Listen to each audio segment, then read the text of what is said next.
Hello বন্ধুরা, শুভ সকাল সবাইকে। তো আজ বছরের শেষ দিন, সকলের দিনটা খুব খুব ভালো কাটুক। কাল থেকে নতুন বছরের শুরু। নতুন বছরের শুরুটা তোমাদের সকলের ভালো হোক, সারা বছর খুব ভালো করে আনন্দে কাটাও, সবার সব স্বপ্ন পূরণ হোক, সব ইচ্ছে পূরণ হোক। তো দেখো, এখানে আমি চিংড়ি মাছ করছিলাম এঁচোড় দিয়ে। তো এঁচোড় তো সবসময় এই সিজনে পাওয়া যায় না, তো পাওয়া গেছে বলে ভাবলাম চিংড়ি মাছ দিয়েই করি। তো সেই মতন চিংড়ি মাছও আনা হয়েছিল। তো চিংড়ি মাছগুলোকে আমি হালকা করে একটু নুন হলুদ দিয়ে ভেজে নিয়েছি, আর এঁচোড় আলুটা একটুখানি সিটি মেরে নিয়েছিলাম। তো আলুটা দেখো আমি নুন হলুদ দিয়ে ভেজে নিচ্ছি। তো এই রান্নাটা কিন্তু গোটাটা সর্ষের তেলেই হবে। দেখো আলুটা বেশ লাল লাল করে ভেজে আমি তুলে রেখেছি। এবার আমি তেলের মধ্যে গোটা জিরে আর শুকনো লঙ্কা ফোড়নে দিয়েছিলাম।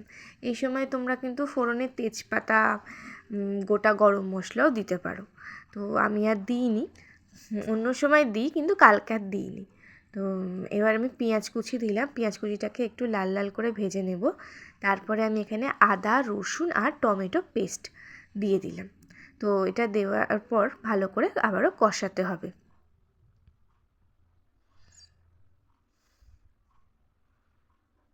এরপর আমি নুন দেব, আর কিছু মশলা হলুদ, জিরে গুঁড়ো, ধনে গুঁড়ো, লঙ্কার গুঁড়ো সব কিছু দিয়ে দিলাম।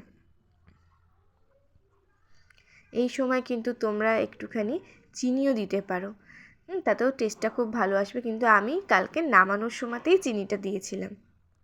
তো দেখো আমি কিন্তু এঁচোড়গুলোও তুলে দিয়ে দিয়েছি। কষানো মশলার সাথে এঁচোড়টাকেও কিন্তু খানিকক্ষণ কষিয়ে নিতে হবে। আর এঁচোড়টা খানিকক্ষণ কষানো হয়ে যাওয়ার পরে আমি আলুটাও দিয়ে দিয়েছিলাম। এবার দেখো আমি চিংড়ি মাছগুলোও দিয়ে দিলাম, দিয়ে ভালো করে আবারও কষিয়ে নিচ্ছি।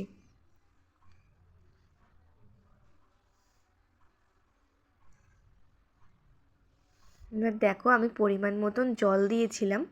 তো জল দেওয়ার পর আমি একটু ফুটিয়ে নিয়েছি। এবার দেখো কেমন লাগছে।